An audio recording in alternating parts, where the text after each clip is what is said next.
오늘 우리 주신 하나님의 말씀은 사사기 10장 1절에서 4절까지 말씀입니다.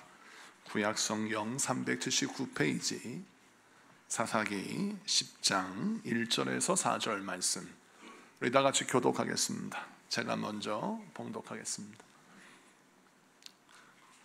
아비멜렉의 뒤를 이어서 이사갈 사람 도도의 손자 부하의 아들 돌라가 일어나서 이스라엘을 구원하니라. 그가 에브라임 산지 3일에 거주하면서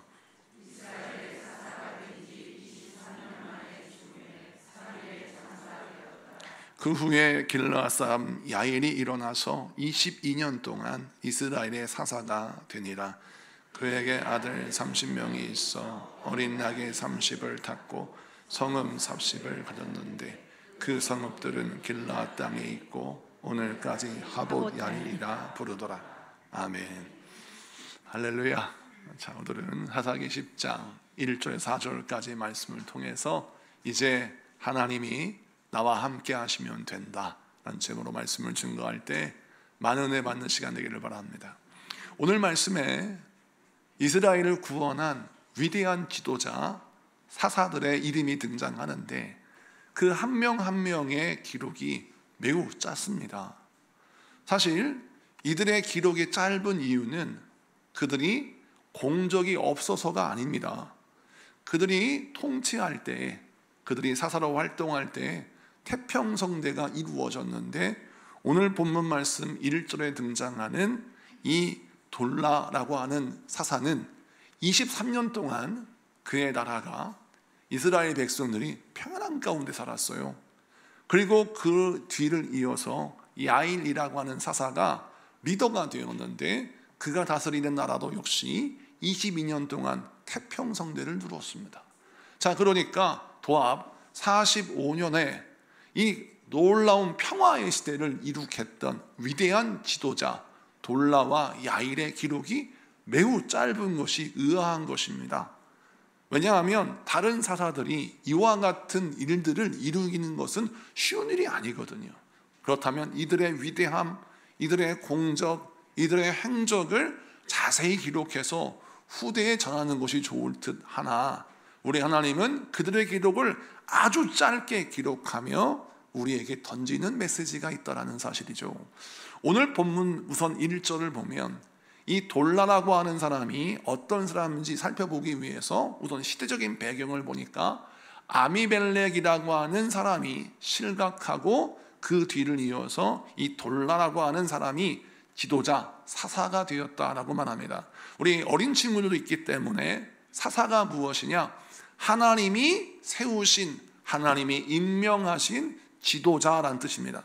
그리고 그 지도자는 어떤 권력을 갖고 있냐면 행정적인 결정권을 갖고 있고 사법적인 결정권을 갖고 있어요. 대법원장, 그리고 나라의 수장, 그리고 행정의 모든 일을 감당하는 국무총리의 역할, 이런 걸 종합적으로 감당하는 사람이고 거기에 더 하나 영적인 문제도 책임져서 이스라엘 백성들을 하나님을 잘 섬기는 지도자로 쓰임받는, 평신도 리더, 장로의 직임을 감당하는 사람으로 이해할 수 있겠습니다. 자, 이렇게 해서 그 역할을 감당하고 또 말씀을 선포하는 직임도 감당해서 또 목회자의 역할도 감당하는 그런 다각적인 일들을 감당하는 사람이 사사입니다. 자, 그런데 이 돌라라고 하는 사람이 사사로 세워질 때 나라가 어땠느냐? 이 1절에 등장하는 아비멜렉은 그 이름의 뜻이 무엇이냐? 나의 아버지는 왕이다 라는 뜻이에요. 그 이름부터가 예사롭지 않죠. 그는 스스로 왕이 되고 싶었습니다. 그런데 왕이 될 수가 없는 것이 하나님은 왕의 제도를 허락하지 아니하시고 그때 나라에 필요한 인물들을 뽑으시고 임명하시는 사사의 제도를 삼으셨기 때문에 아무리 생각해봐도 내가 하나님께 쓰임받을 가능성은 보이지 않아요? 그래서 이 아비멜렉이 자기 스스로 왕이 되겠다고 무력 혁명을 일으켜 쿠데타를 일으켜서 많은 사람들을 죽이고 왕의 자리에 올랐습니다. 이스라엘 역사상 스스로 왕이 되고자 군사를 일으켜 많은 사람을 학살한 그런 사람이 바로 이 아비멜렉입니다. 이 아비멜렉이 왕이 되었어요. 그러나 그 자리는 오래 가지 않았습니다. 3년 만에 하나님은 그를 심판하셔서 그가 정말 어이없게 죽게 되고 나라는 정말 큰 위기에 빠지게 되었습니다. 여러분, 내란이 일어나서 나라가 휘청휘청 거리고 또 나라의 왕이라고 하는 사람은 자기의 스스로 왕이 되어서 하나님과 등지고 인생을 사니 대적들이 가만히 있겠습니까? 대적들이 막 들깨와 같이 막 덤벼들어서 이스라엘 백성들을 노략하고 약탈하고 괴롭히는 거예요. 자, 그런데 그런 시대에 하나님이 돌라를 세우시는데 이 돌라가 어떤 지파 사람이냐? 이사갈 지파 사람이라고 오늘 성경 말씀에 기록하고 있어요. 우선 이 이사갈 지파를 살펴보아야 하나님의 뜻을 더 깊게 알 수 있습니다. 우리 하나님께서 야곱을 통하여 아들들을 허락하셨는데 그 아들들이 12아들인데 그 12아들들 가운데 이사갈은 9번째 아들입니다. 여러분, 신앙생활하면서 성경을 읽으면서 이사갈 하면 익숙한 이름입니까? 아니면 낯선 이름입니까? 낯선 이름이죠. 들어본 적이 별로 없어요. 그런데 이사갈이 왜 중요한가? 이사갈의 이름의 뜻은 하나님이 갚으신다라는 이름의 뜻이에요. 자, 이사갈의 엄마가 누구냐? 레아입니다. 레아는 여러분도 다 알다시피 야곱의 사랑을 받지 못했던, 남편에게 사랑받지 못했던 아내입니다. 늘 남편은 자기를 사랑하지 않았어요.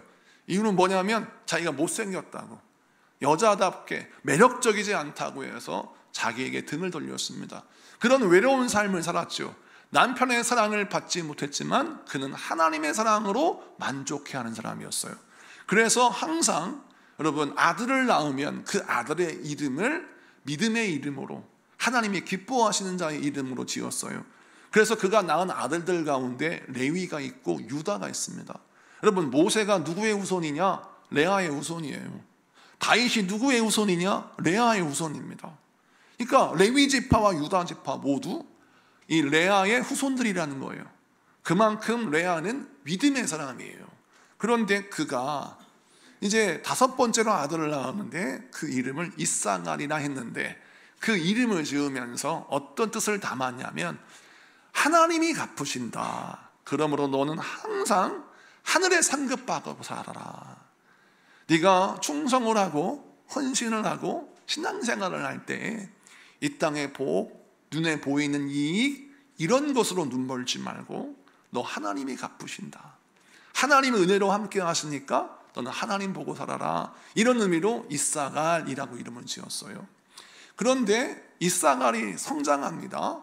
그리고 자녀를 낳아요. 그래서 이사갈이 성장하고 자녀를 낳는데 창세기 46장 13절을 보세요. 창세기 46장 13절 말씀을 보면 이사갈이 아들을 낳는데 아들의 이름을 돌라, 부아, 욥, 시므론 이렇게 이름을 지어요. 그런데 여기에서 보니까 돌라라고 하는 이름이 등장하잖아요. 창세기 46장에도 등장하고 하사기 10장 1절에도 등장합니다. 자, 이걸 설명해 드릴게요. 조상들이 사용하는 이름을 후손들이 사용할 때가 있습니다. 왜냐하면 그 후손들은 조상들의 이름을 사용하면서 조상의 영성, 조상의 여러 가지 공적 이런 것들을 따라하고 간직하기 원하기 때문에 조상들의 이름을 그대로 후손들이 사용하기도 합니다. 자, 그렇다면 이사갈이 아들들을 낳을 때 그가 아들의 이름을 뭐라고 지었느냐? 돌라라고 지었는데 이 돌라라고 하는 이름의 뜻이 무슨 뜻이냐? 벌레라는 뜻입니다. 벌레. 여러분, 누가 아들의 이름을 지을 때 벌레라고 짓습니까? 이거 말도 안 되는 얘기죠. 벌레라고 하는 뜻은 그냥 문자 그대로 곤충을 말하고, 두 번째는 어떤 의미를 갖고 있냐? 지극히 보잘것없는 존재, 이런 의미를 갖고 있어요. 자, 왜 이사갈은 아들을 낳아서 그 아들의 이름을 지을 때 벌레라고 이름을 지었을까? 그런데 이 벌레라고 하는 의미를 우리가 문자 그대로만 해석하면 이해할 수 없지만 성경 전체의 맥락을 통해서 보면 이 벌레라고 하는 이름의 뜻이 무엇인지를 우리가 알 수 있습니다. 욥기를 보겠어요. 욥기 25장 4절부터 6절까지의 말씀을 보겠습니다. 자, 다 같이 읽습니다. 시작. 그런즉 하나님 앞에서 사람이 어찌 의롭다 하며 여자에게서 난 자가 어찌 깨끗하다 하랴. 보라, 그의 눈에는 달이라도 빛을 발하지 못하고 별도 빛나지 못하거든 하물며 구더기 같은 사람 벌레 같은 인생이랴. 아멘. 욥기를 보니까 성령의 감동 가운데 우리 성령님이 욥을 통하여 말씀하시기를 하나님 앞에 죄인으로 고백되어지는 사람, 하나님 앞에 연약한 존재로 고백되어지는 사람, 이런 사람을 일컬어서 구더기 같은 인생, 벌레 같은 인생이라고 표현한다라는 거예요. 자, 그렇다면 벌레라고 하는 이름은 욥기를 보니까 어떤 상징적 의미냐? 하나님, 내가 하나님 앞에 섰는데 저는 죄인입니다. 하나님의 은혜가 아니면 나는 살 수가 없는 보잘것없는 연약한 존재입니다 라고 해서 전능자 앞에서 낮아진 자의 모습으로 살아라 라는 뜻으로 벌레라고 이름을 지은 것이죠. 자, 그렇다면 그의 이름의 뜻을 종합적으로 보니까 이사갈은 자기 자녀의 이름을 지을 때도 어떤 이름으로 지었느냐? 내가 우리 어머니에게 이름을 받을 때 너는 하늘의 상급 바라보고 살아라. 이 땅의 찬사나 눈앞에 있는 이득 보고 살지 말고 하나님이 갚으신다, 하나님이 채우신다, 하나님이 은혜를 베푸신다, 이러한 이름의 인생을 살라고 말씀하셨는데, 내가 그런 인생을 살아보니까 나에게 어떤 복이 주어졌고 그런 복을 누리면서 내가 너에게 말하는데, 내가 인생을 살아보니까 너도 하나님 앞에 늘 은혜를 갈구하는 사람이 되어서 너의 힘으로 살지 말고 하나님이 주시는 힘으로 살아라. 늘 하나님 앞에 너는 낮아진 존재로 살아라. 하나님의 은혜를 구하는 약한 존재임을 고백해라. 그래서 그의 이름을 돌라라고 이름을 지은 것이죠. 자, 그렇다면 이사갈 지파, 이 가문은 어떤 전통이 있어요? 하나님 앞에 겸손해야 산다라고 하는 영성의 흐름이 있는 거예요. 이사갈 지파가 광야의 인생을 살 때 어떻게 인생을 살았느냐? 원래 광야에서 진을 칠 때에는 이스라엘 12개 지파가 3개 지파가 한 조를 이루어서 총 4개의 조가 여러분 조직되어 있습니다. 이 4개의 조를 4개의 진이라고 하는데, 이 진이 한번 딱 결정이 되면 40년 동안 바꿀 수가 없어요. 자, 그런데 이 이사갈이 몇 진에 속했냐면 동쪽 진에 속했는데, 동쪽 진은 유다, 스불론, 이사갈, 이 3개 지파가 동쪽 진으로 묶여 있습니다. 이 동쪽 진은 어떤 역할을 감당하냐면, 이스라엘 백성들이 구름 기둥과 불 기둥이 움직일 때 이스라엘 백성들은 그 구름 기둥과 불 기둥을 따라가지 않습니까? 그때 가장 선두에 서서 구름 기둥이 왼쪽으로 가면 이스라엘 백성들의 행렬을 왼쪽으로, 이스라엘 백성들이 불 기둥이 오른쪽으로 가면 이스라엘 백성들의 길을 오른쪽으로 인도하는 인도자, 길라잡이, 목자의 역할을 감당하는 사명이 이 동쪽 지파의 사명입니다. 여러분, 이것이 왜 중요하냐면, 만약 선두에 선 사람이 하나님께서 구름 기둥을 산골짜기로 사망의 음침한 골짜기를 인도하시는 듯 보여요. 그러면 선두에 선 사람이 가장 먼저 뭘 봅니까? 구름 기둥도 보고 사망의 음침한 골짜기도 보는 거예요. 아이고, 이 길로 가면 다 죽겠네. 내가 볼 때는 사망의 음침한 골짜기는 이쪽에 있고 오른쪽에 보니까 푸른 초장에 있고 쉴만한 물가가 있는 것 같아요. 구름 기둥은 사망의 음침한 골짜기가 있는데, 내가 견눈질을 딱 해보니까 여기에 푸른 초장과 쉴만한 물가가 있어요. 이쪽으로 가야 되겠다 마음 먹고 푸른 초장과 쉴만한 물가 가면 안 되는 거예요. 왜? 본인은 그냥 선택하면 끝나지만 뒷사람들은 누굴 따라와요? 자기를 따라오는 거예요. 왜냐하면 동, 남, 서, 북 이렇게 뒤에가 일렬로 따라옵니다. 자, 뒤에 사람은 구름 기둥과 불 기둥을 보고 싶지만 잘 보이지를 않아요. 눈이 어두운 사람은 멀리 있어서 어디로 가는지 잘 알 수가 없지 않습니까? 그리고 우리가 길을 걷다 보면 어때요? 행렬을 하고 행진을 하다 보면 여러분, 저 멀리 보는 게 아니라 바로 앞서가는 사람 등을 보고 따라갈 때도 있습니다. 저도 방이 나왔지만 행군이라는 걸 했어요. 많은 분들이 목사님 군사훈련 받은 적이 있습니까? 저도 한 달은 받았습니다. 그런데 행군을 할 때 보면 너무 힘들고 지치고 그러니까 앞에 갈 때 중대장, 대대장이 앞서가거든요. 조교가 앞서가요. 그러면 조교의 머리를 보고 싶지만 안 보여요. 그러니까 어떻게 하냐면 너무 힘드니까 군장 메고 총 메고 힘들게 앞에 가는 사람 등 보고 가요. 근데 중요한 건 앞에 가는 사람이 잘못 가면 나는 등 보고 가니까 잘못된 길을 들어설 수가 있는 거예요. 그러니까 앞에 가는 사람이 굉장히 중요합니다. 자, 뒤에 가는 사람은 꼭 굳이 구름기둥과 불기둥을 하루 24시간 볼 필요가 없습니다. 왜 그렇습니까? 난 등만 보고 가면 되는 거예요. 그런데 이 이사갈 지파는 40년간 반드시 어떻게 신앙생활을 해야 되냐면 그들의 시선이 구름기둥과 불기둥에서 벗어나면 안 돼요. 견눈질하면 안 됩니다. 아무리 눈에 보일 때 푸른 초장과 쉴만한 물가가 바로 옆에 있다 할지라도 그들은 구름기둥과 불기둥이 인도하는 곳, 하나님이 인도하시는 그 길을 따라 가야 합니다. 왜? 그들이 가는 삶의 흔적은 뒤에 사람들의 삶의 이정표가 되기 때문입니다. 사랑하는 성도 여러분, 누군가의 인생의 이정표가 되는 삶, 이게 쉬운 삶인 줄 아십니까? 어려운 삶입니다. 목회자가 되는 것이 왜 어렵습니까? 누군가에게 신앙의 이정표가 된다는 것은 굉장히 부담스러운 일입니다. 그래서 그들은 하나님의 말씀에도 붙들려야 하지만 성령에도 붙들려야 합니다. 왜? 인간의 인격과 인간의 실력은 한계가 있기 때문에 하나님의 성품을 가지고 하나님의 능력을 가지고 사역을 해야 그 모든 일을 감당할 수 있지, 나의 인격은 한계가 있고 나의 능력도 한계가 있기 때문이죠. 부모도 마찬가지입니다. 여러분, 부모도 견눈질하지 않고 자녀들을 올바른 길, 믿음의 길로 인도해야 하지만 부모도 사람인지라 견눈질하게 되고 자녀에게 못 볼 꼴 보일 때가 많죠. 그럴 때마다 부모들은 미안해합니다. 내 삶이, 나의 인생이 내 아들, 딸에게 삶의 이정표가 되었으면 했는데 내가 자녀들에게 좋은 꼴을 보이지 못했으니 그게 너무 미안한 거예요.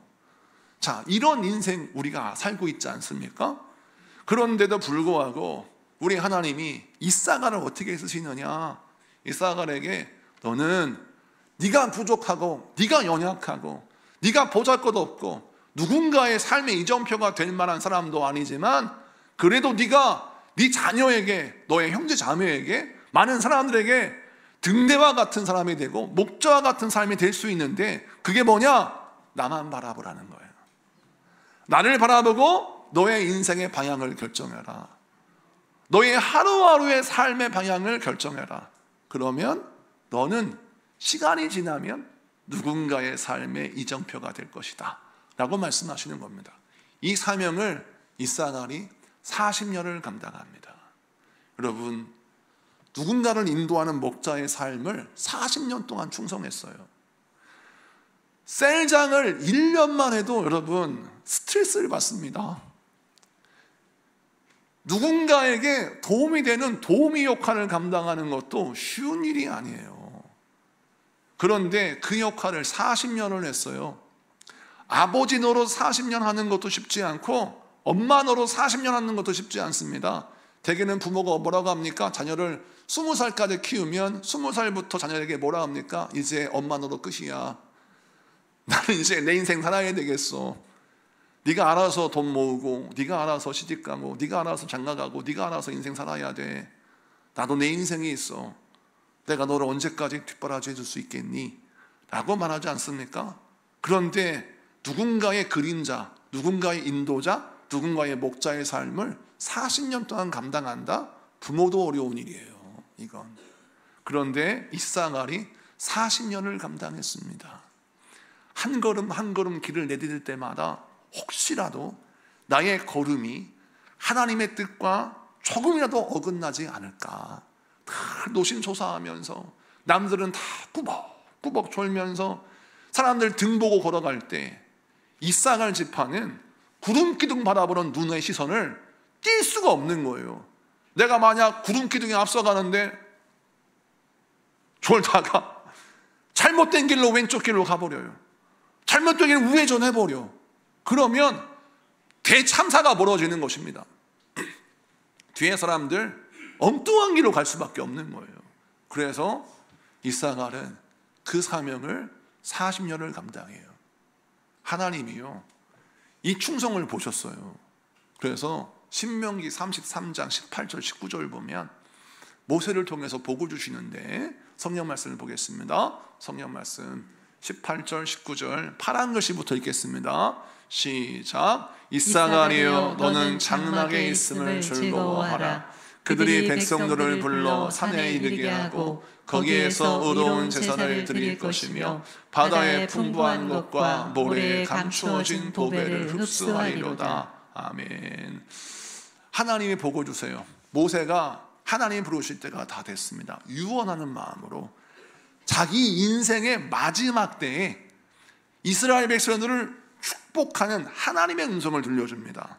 얼마나 이스라엘 백성들이 기대감이 컸겠어요. 야, 하나님이 나에게 어떤 말씀을 주실까, 어떤 복을 주실까 막 기대감을 갖고 이사야가 들었겠죠. 왜?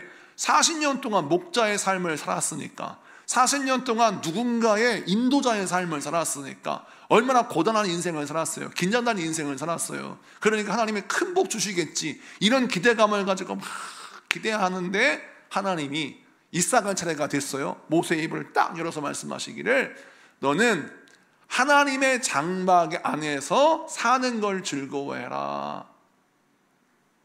두 번째, 너는 만민을 산에 오르게 해서 하나님께 예배하게 하라.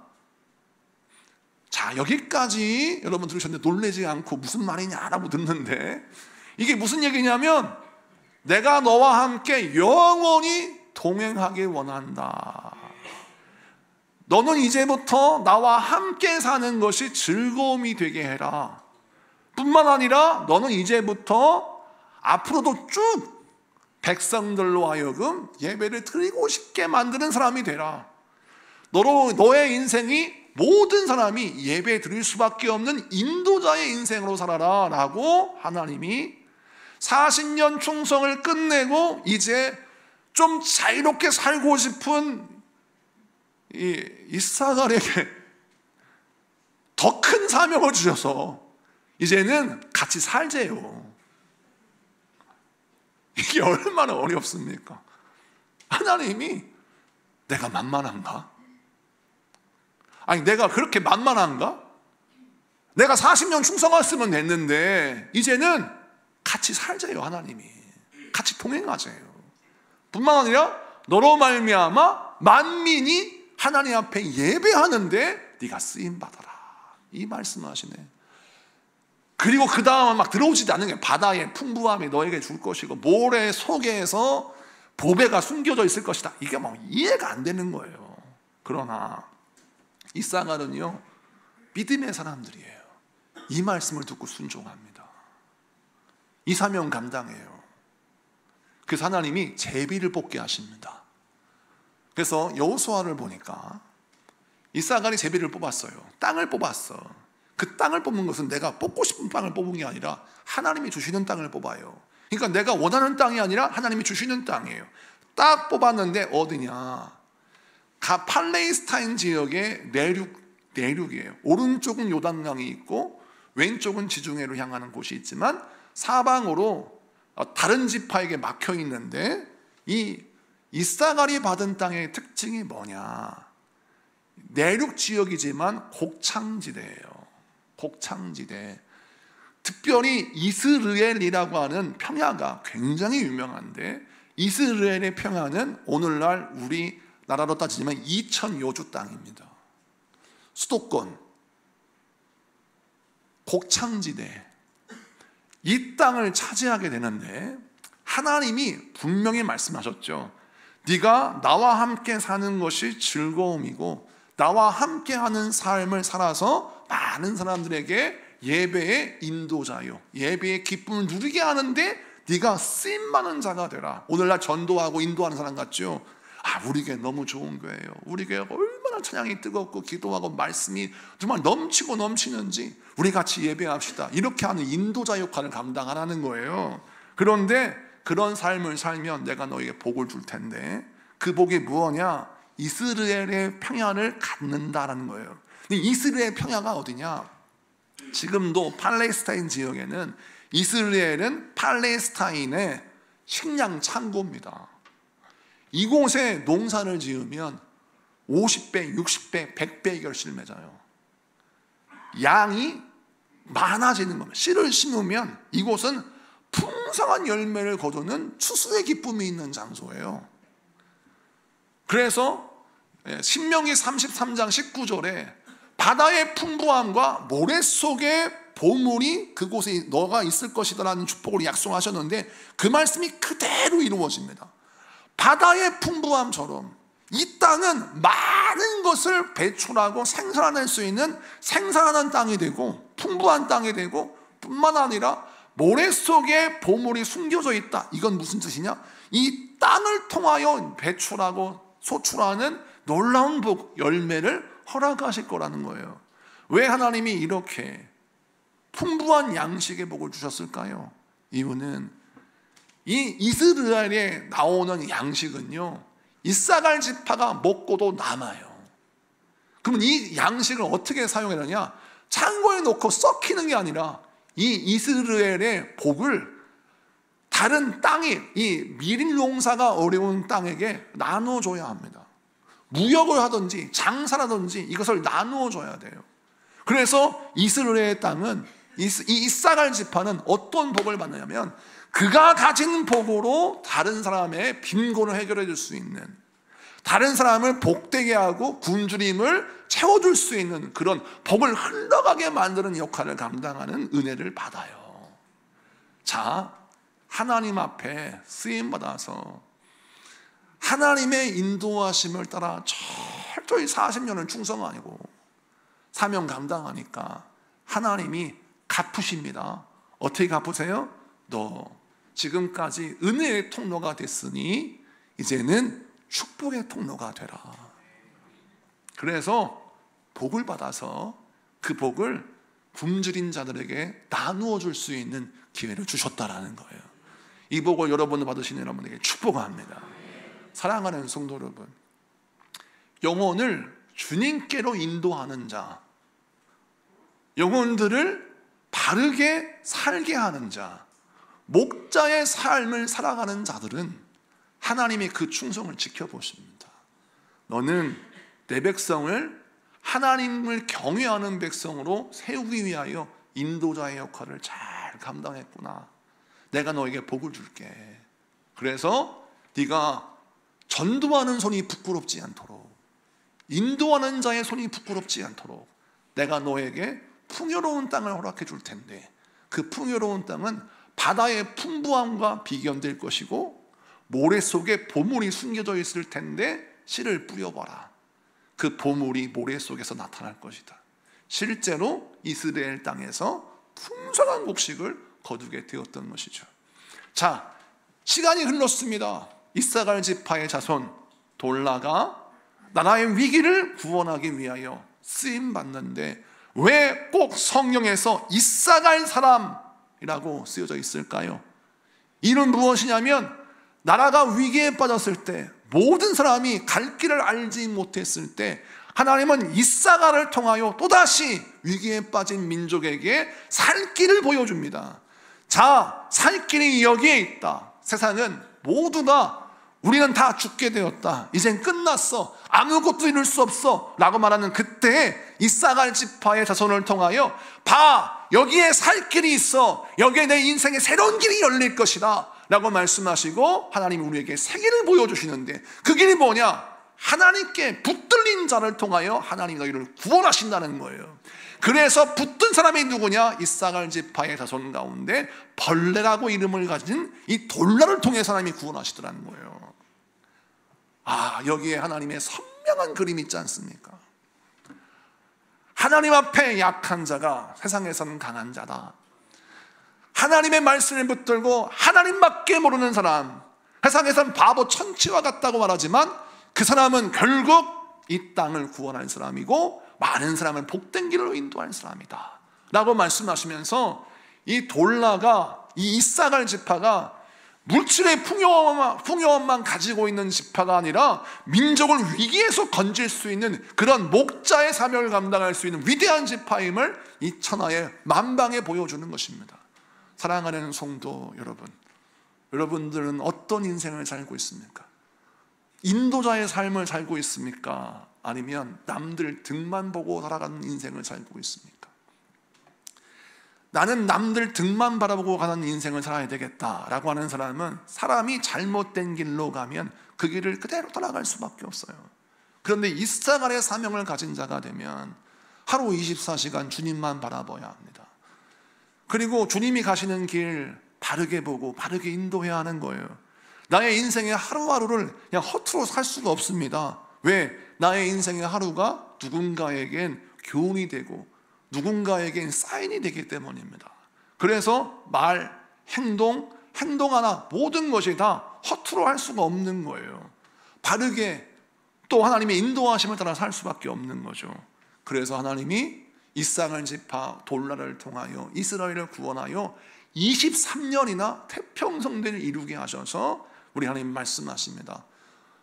여러분, 세상이 흠모할 만한 은사도 없고 세상이 부러워할 만한 능력도 없는 우리지만 하나님이 갚으시는 은혜, 하나님이 도우시는 은총, 이것을 가진 사람의 인생은 나만 잘 되는 인생이 아니라 모두를 복되게 하는 인생이 된다라는 것입니다. 저는 우리 사랑하는 성도 여러분들이 모두를 복되게 하는 인생을 살아가는 여러분 되시기를 축복합니다. 두 번째 3절을 보겠습니다. 3절 다 같이 읽습니다. 시작. 그 후에 길르앗 사람 야일이 일어나서 22년 동안 이스라엘의 사사가 되니라. 4절 그에게 아들 30명이 있어 어린 낙이 30을 탔고 성읍 30을 가졌는데 그 성읍들은 길르앗 땅에 있고 오늘까지 하봇 야일이라 부르더라. 아멘. 여기서 하봇 야일이란 말은 무슨 뜻이냐? 야일의 성들이란 뜻이에요. 자, 그러면 이 말씀을 설명할게요. 자, 이사갈 지파의 돌라가 23년 동안 태평성대를 이루면서 나라를 부강하게 했어요. 그 뒤를 이어서 하나님이 누구를 쓰시느냐? 길르앗 사람 야일을 쓰셨는데, 여러분 여기에는 성경에서 밝히는 의미가 있어요. 뒤에 보니까 하본 야일, 야일의 성들이라고 하는 지명이 강조되고 있습니다. 자, 그렇다면 이 지명에 하나님의 뜻이 숨겨져 있음을 눈치를 채야 되는 거예요. 그러면 이 하본 야일이라 일컫는 성읍 30개가 도대체 어디에 있느냐? 야일이 다스린 땅, 이 하봇 야일은 요단강 동편에 있어요. 요단강 동편의 땅. 그러니까 처음에 므낫세 반 지파와 루벤 지파, 갓 지파가 가나안 땅 들어가기 전에 바산왕 옥을 물리치고 아모리 왕을 물리치고 요단강 동편 그들의 땅을 차지하여 비옥한 땅을 자기들의 땅으로 만들었습니다. 그래서 여호수아에게 말하기를, 대장, 우리가 가나안 땅 들어가도 우리가 끝까지 싸우겠지만 나중에 우리가 땅을 분배받을 때에는 이 땅을 달라고 했습니다. 자, 그래서 이 므낫세 지파는 어디를 받았냐면 이 요단강 동편에 있는 이 바산왕 옥이 다스리는 그 요단강 동편의 땅을 받았어요. 문제는 이 땅이 약속의 땅이 아니에요. 이방인의 땅이에요. 하나님이 진노하셨어요. 그래서 사실은 이 요단강 동편은 하나님이 기뻐하시지 않는 약속의 땅에서 벗어난 지역입니다. 그런데 이 땅을 제비를 뽑아서 받은 게 아니라 이 므낫세 지파는 이 땅을 힘으로 차지했어요. 자, 하나님의 뜻과 정반대죠. 이 이사갈 지파 돌라와 정반대의 그런 지파입니다. 이사갈은 철저히 하나님께 순종했다면 므낫세 지파는 철저하게 자기 힘 믿고 살았던 사람이라고 일컬을 수 있을 만큼 부족한 사람이에요. 그런 지파의 후손 길르앗 사람 야일입니다. 그런데 하나님이 그를 세우세요. 그리고 그를 쓰십니다. 근데 어떻게 쓰임을 하느냐? 자기가 아들이 30이 있는데 30명의 아들이 30개의 성을 22년 동안 다스렸다라고 나옵니다. 자, 그런데 여기서 보니까 어린 나귀를 탔다라는 표현이 나오죠. 이 어린 나귀를 탔다라는 의미가 두 가지 의미가 있어요. 첫째는 어떤 의미가 있냐면, 어린 나귀를 탔다라고 하는 것은 하나님이 주신 복을 누리는 삶을 살았다, 이런 의미가 있고, 두 번째는 겸손한 모습으로 인생을 살아갔다라는 의미가 있습니다. 자, 우리 예수님이 어린 나귀를 타고 예루살렘에 입성하시죠. 그때의 의미는 어떤 의미입니까? 예수님이 뭘 누렸습니까? 아닙니다. 그때는 예수님의 겸손의 왕으로 이 땅에 오신 메시아임을 보이는 그 어떤 이벤트, 어떤 일이지 않습니까?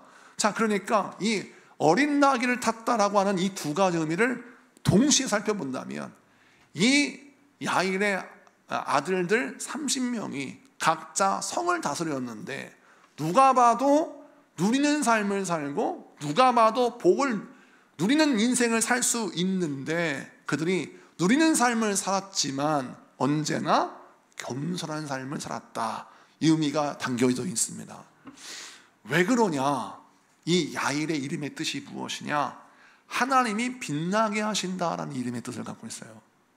근데 이 야일의 이름의 뜻도 하나님이 빛나게 하신다라는 의미를 갖고 있는데 이 의미도 약간 이중적인 의미를 갖고 있어요. 히브리어 의미는 하나님이 빛나게 하신다는 의미는 하나님이 너를 영광스럽게 한다라는 의미가 있고 첫째, 두 번째는 너의 빛은 하나님이 주신 빛이다 라는 뜻이 있어요. 할렐루야. 그러니까 야일의 인생의 모든 복은 나의 노력의 결과가 아니라 하나님이 주신 은혜의 결과다라는 이름의 의미를 갖고 있는 게 야일이라는 것이에요. 자, 그렇다면 이 돌라와 야일의 이름이 상징하는 바가 너무 분명하죠. 무엇입니까?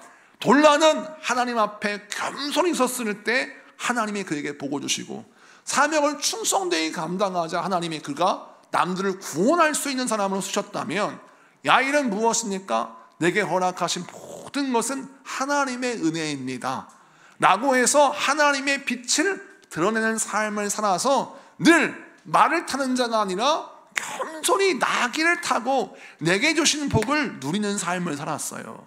자, 그러자 하나님이 그에게 복을 주시는데 그 복이 무엇이냐? 바산 옥이 다스리는 땅. 이 땅은요 여전히 거인족이 살고 있습니다. 여전히 바산 옥의 후손들이 그 땅에 살고 있어요. 다시 말해 내가 맞서 싸울 수 있는 그런 사람들이 아니에요. 오늘 성경 1절부터 4절 말씀 보면 이들과 맞서 싸운 대적들의 이름이 기록되지 않잖아요.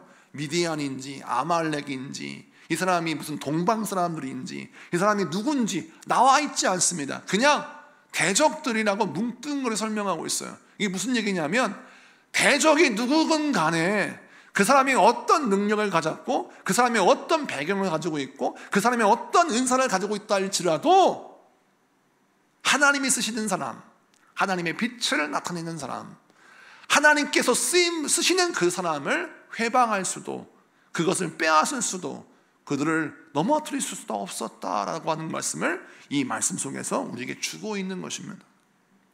그리고 결론, 이 야일을 통해서 우리 하나님이 뭘 보여주시느냐? 남들이 볼 때 야일은 약속의 땅에 살지 않고 이방의 땅에 살아요. 우리 조상이 잘못된 결정을 했어요.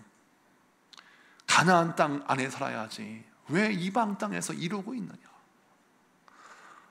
하나님 약속 안에 거해야지 왜 이곳에 요단강 동편이 좋다고 자기 힘 의지하고 왜 이곳에서 내 힘 봐라 내 땅 봐라 이루고 있느냐 라고 말할 수밖에 없는 신앙의 영적인 사각지대에 이방의 땅에 거하고 있는 자의 후손이에요. 그런데 하나님이 이방의 땅에 주님의 시선이 고정됩니다. 므낫세의 후손이에요. 약속의 주인공이 아닙니다. 부모가 충성한 사람도 아니고 신실한 그리스도인도 아니었어요. 그런데 그런 환경, 그런 상황 속에서도 하나님 앞에 무릎 꿇으니까 하나님의 시선이 야일에게 집중됩니다. 오늘날도 믿음의 1세대가 이 자리에 앉아 있을 겁니다. 믿는 부모가 없어요. 부모가 믿음을 핍박합니다. 때만 되면 제사드리라고 나를 흔들어 대고 때만 되면 날 잡아서 뭘 해야 된다고 나를 흔들고 또 남편과 아내 믿음 생활하지 않으니까 홀로 예수 믿으면서 큰 핍박과 박해를 받아요. 나도 배고플 때는 나도 사람인 줄 알고 배고프다 하잖아요. 배고프다 하면 어떻게 예수 믿는 사람이 그렇게 배고픈 걸 못 참아? 피곤할 수 있잖아요. 피곤해서 주저앉아 있으면 기도하는 사람이 그것 가지고 뭘 피곤해? 때로는 너무 힘들어서 불평 한마디 하면 아이고 기도한다더니만 맨날 입만 열면 불평하네? 라고 하면서 핀잔을 주니 정말 돕는 사람은 없고 홀로 싸우는 것 같은 외로움 속에 처해 있는 야일의 인생을 우리가 살고 있단 말이에요. 그런데 하나님의 시선이 그 야일을 차별하지 아니하고 지켜보신다는 겁니다. 그래서 그를 사사로 쓰시는데 이 야일이 7번째 사사예요. 이 7번째 사사 야일을 쓰시는 이유가 있습니다. 7은 완전수예요. 우리 주님께서 이 땅을 구원하는 또 리더를 세우실 때 약속도 없고 요단강 서쪽도 아니고 동쪽에 살고 남들에게 자랑할 만한 가문도 아니고 그렇다고 뭔가 자랑할 것도 없는 그런 사람이 주님 앞에 하나님, 내가 하나님의 영광만 드러내는 삶을 살기 원해요. 아들들아, 우리가 아무리 땅이 있고 성이 있다 할지라도 너희를 겸손해라. 그래서 말 타지 말고 어린 나귀 타며 우리 하나님이 우리에게 주신 그 복을 누리되 겸손하게 사명 감당해라. 그러니까 하나님 복을 주세요. 그가 22년 동안 30개 성을 단 한 개도 뺏기지 아니하고 그 땅을 지키며 복을 누리며 인생을 살게 되는 역사가 일어났습니다. 이 말씀을 통해서 다시 한번 우리 마음에 결단할 것이 무엇입니까?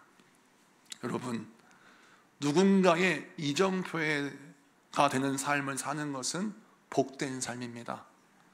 누군가의 목자가 되는 삶은, 누군가의 인도자가 되는 삶은 참으로도 복된 삶입니다. 그 사명 감당하게 하기 위해서 우리 하나님이 바다의 풍부함과 모래 속에 숨겨져 있는 보물을 만나게 하실 겁니다.